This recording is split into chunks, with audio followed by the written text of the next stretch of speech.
If you're over 60, there's a strong chance your blood pressure numbers are wrong.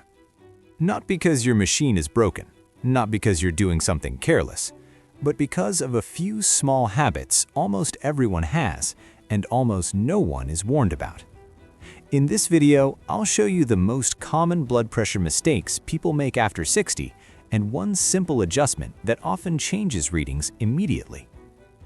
Please stay with me until the end, because getting this wrong doesn't always cause symptoms, but it does affect how your health is judged. Mistake number 1 is checking your blood pressure too soon after moving. This is the most common mistake I see, and it's also the one people almost never suspect. Here's why.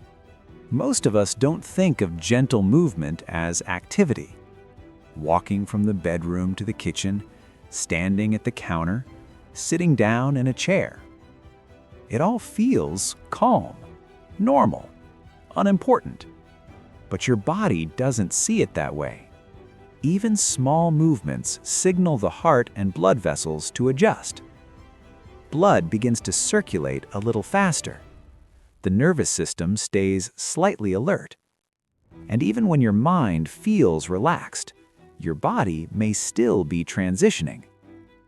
Let me give you a very common example.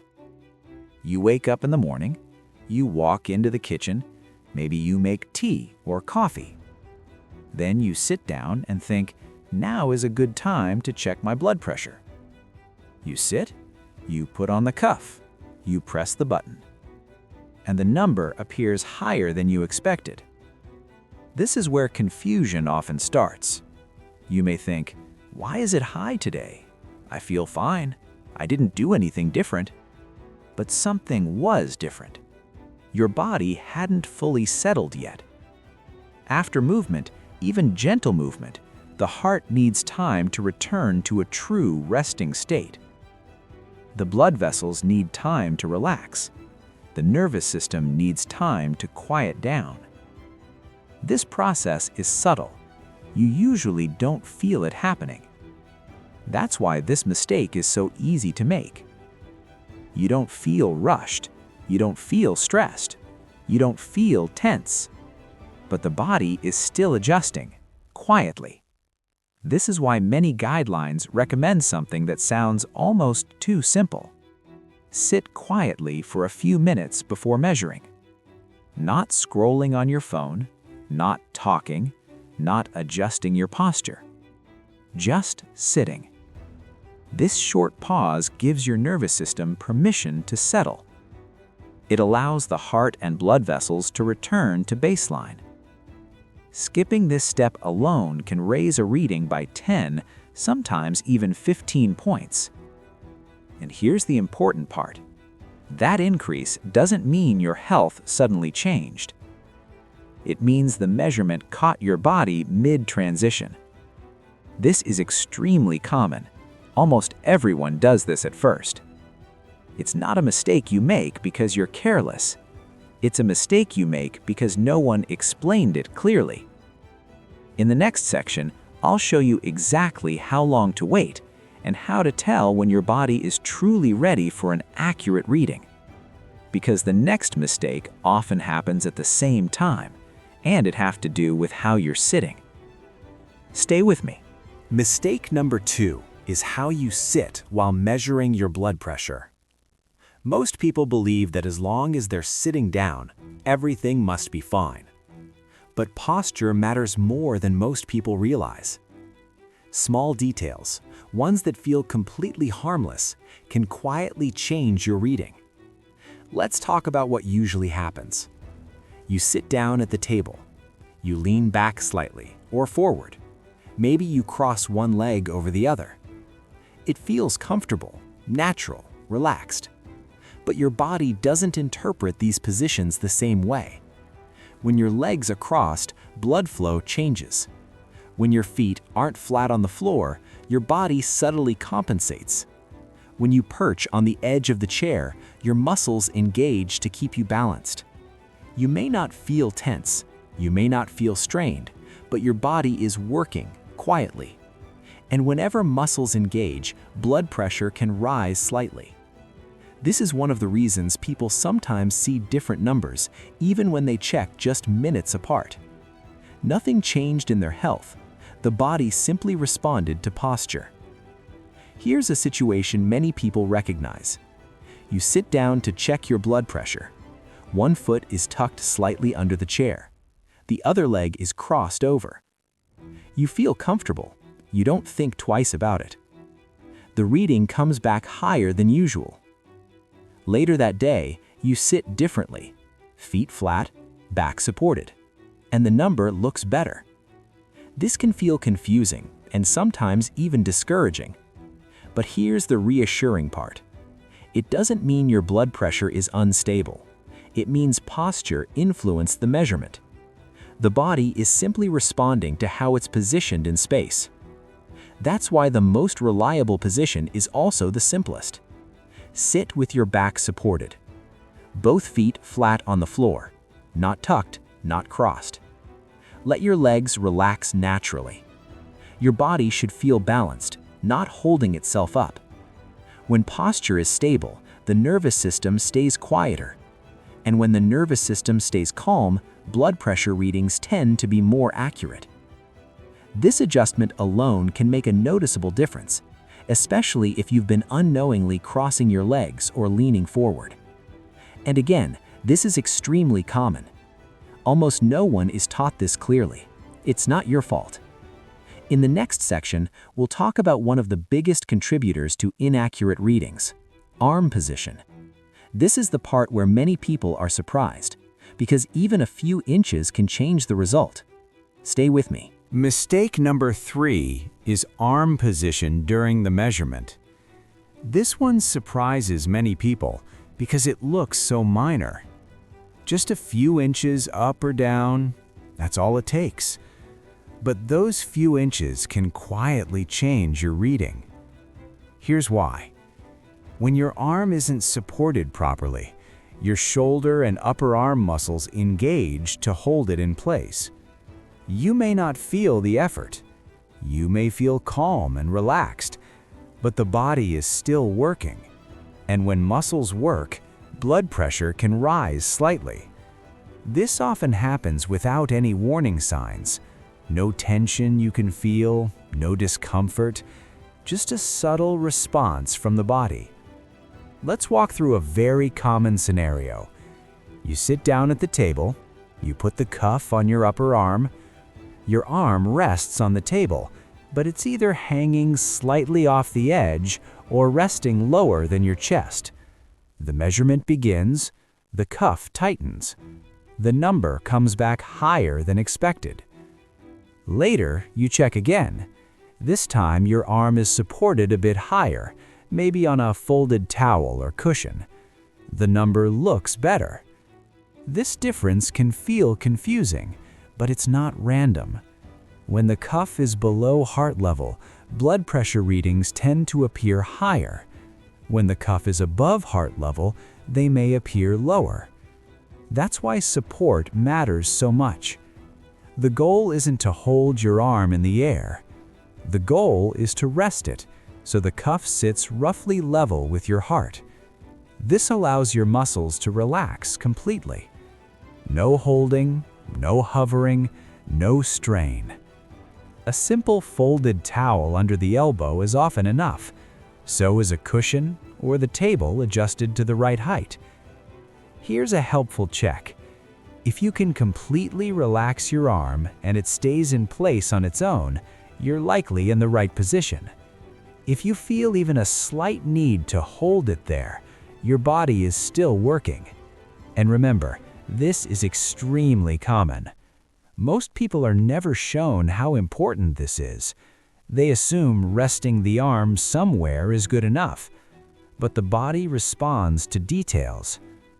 Getting this right often brings readings closer to what doctors see in the clinic without changing anything else. In the next section, we'll talk about a mistake that happens during the measurement itself, talking, watching the numbers, and how attention alone can change the result. Stay with me. Mistake number 4 happens during the measurement itself. And it's one of the most underestimated influences on blood pressure readings. Talking and watching the numbers on the screen as they change. Most people don't think twice about this. It feels harmless. You might say a few words to someone nearby, or quietly read the numbers as they rise and fall. After all, you're still sitting. You're not moving. You feel calm. But here's what's happening beneath the surface. When we talk, even softly, breathing patterns change. The muscles involved in speech engage. The nervous system becomes slightly more alert. And when we watch the screen, especially when we are curious or concerned about the number, the body often reacts before we realize it. A subtle breath hold, a tiny tightening in the chest or shoulders, a moment of anticipation. You may not feel anxious, you may not feel stressed at all, but the body responds anyway. This is why blood pressure can rise even when the mind feels calm. Let me describe a situation many people recognize. You sit down to check your blood pressure. You start the measurement. As the cuff tightens, you watch the screen. You see the numbers climbing. You think, is it going to be high today? That thought alone, even briefly, can cause the body to react. Not dramatically, not in a way you feel strongly, but just enough to influence the reading. Now here's the reassuring part. This reaction is automatic. It's not something you're doing wrong. It's simply how the nervous system works. The body prepares. It pays attention. It responds. That's why a small change can make a meaningful difference. Once you press the start button, let the machine do its job. Avoid talking. Avoid watching the screen as the numbers change. If it helps, gently look away or focus on a neutral point in the room. Let your breathing stay slow and natural.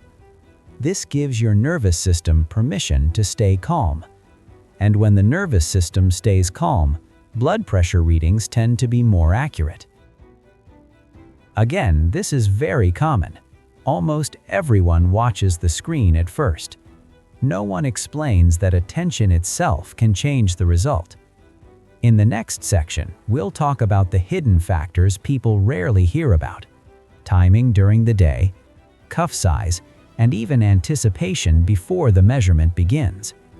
These are the details that often explain why readings feel inconsistent. Stay with me. Now, let's talk about the mistakes people are almost never told about. These don't happen during the measurement itself. They happen around it. They often explain why blood pressure readings feel inconsistent, even when you're doing everything else right. The first hidden issue is timing. Blood pressure naturally changes throughout the day. Morning is different from afternoon. Afternoon is different from evening. That doesn't mean something is wrong. It means the body follows a rhythm. Many people check their blood pressure at random times, whenever they remember, whenever it's convenient. One day it's early morning, another day it's late afternoon, another day it's after dinner. The numbers look different and confusion starts. You may wonder, why does it look higher today? Why was it lower yesterday? But often nothing changed in your health. The timing changed. That's why consistency matters more than frequency. Checking at roughly the same time of day helps you compare similar moments, not completely different states of the body. It gives meaning to the numbers. Now, the second hidden issue is cuff size. Most people use the cuff that came with the machine without ever questioning whether it fits properly. If a cuff is too small for the arm, readings often appear higher than they should. If a cuff is too large, readings may appear lower. This isn't about right or wrong, it's about fit. A cuff should wrap comfortably around the upper arm, not painfully tight, not loose. If it feels unusually tight or doesn't seem to sit evenly, it may be worth checking whether a different size is appropriate. Many people are surprised by how much difference this alone can make. And again, this is very common. No one explains it clearly. People assume the equipment automatically adjusts for everything. But the body notices details. Now, the third hidden issue is the most subtle of all: anticipation. Sometimes just preparing to check blood pressure causes the body to tense slightly. You may not feel worried, you may not feel anxious, but the body remembers past experiences.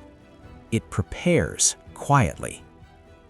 This can show up as a slightly quicker heartbeat, a shallow breath, or a small tightening in the chest or shoulders. You might not notice any of it consciously, but the measurement does. This is why routine is so powerful. When you measure the same way, at the same time, in the same position, your body learns what to expect. Anticipation fades, the nervous system stays calmer, readings become more stable. And stability is what gives numbers meaning. If there's one message to take from this section, it's this: blood pressure readings are not just numbers. They are reflections of how the body responds to its environment. When you control the environment, you get clearer information. In the final part, I'll bring everything together into a simple, calm routine you can use every time. Nothing complicated, nothing stressful, just a few steps that protect accuracy and peace of mind. Stay with me. Now, let's bring everything together into a simple routine you can use every time you check your blood pressure. Nothing complicated, nothing stressful, just a calm sequence that helps your body stay steady and your numbers stay meaningful. First, sit down and rest quietly for a few minutes. Not scrolling your phone, not talking, not adjusting your position. Just sitting, letting your breathing slow naturally. This short pause allows your nervous system to settle. It gives your heart and blood vessels time to return to a true resting state. Next, sit comfortably in the chair. Back supported, both feet flat on the floor, not crossed, not tucked. Let your legs relax, let your body feel balanced, not holding itself up. Now support the arm with the cuff. Use a folded towel, a cushion, or the table adjusted to the right height. The goal is simple. Your arm should rest comfortably so the cuff is roughly level with your heart. No holding, no hovering, no strain. When your muscles are relaxed, your body stays calmer, and calm supports accuracy. Once everything feels settled, press the start button. Then let the machine do its job. Avoid talking, avoid watching the numbers change on the screen. If it helps, gently look away or focus on a neutral point in the room. Let your breathing remain slow and natural. When the measurement finishes, take a moment. Notice how your body feels, not just the number, but your sense of ease. If you check your blood pressure regularly, try to measure around the same time of day whenever possible. Consistency matters more than frequency. Patterns over time tell a far clearer story than any single reading ever could. Now here's something important to remember. A higher reading doesn't always mean something is wrong. Often, it means the body was responding to posture, movement, tension, or timing. Understanding this takes away unnecessary worry. It replaces confusion with clarity, and clarity allows you to have calmer, more productive conversations with your doctor when you need them. If you ever notice readings that stay higher than usual, Even when you're calm, consistent, and following this routine, that's a good reason to discuss it with your healthcare provider. Not with fear, with information. Because knowledge should empower you, not alarm you. If this video helped you understand your blood pressure more clearly, you're not alone. Many people over 60 have these same questions and simply haven't had them explained in a calm, practical way. On this channel, we focus on clear, reassuring guidance so you can feel more confident about your health and more at ease in everyday life. If you'd like more videos like this, you're welcome to subscribe. Not for urgency, not for pressure, but for clarity and peace of mind. Small habits, practiced calmly, protect the things that matter most. Thank you for spending this time with me. Take care, and I'll see you in the next video.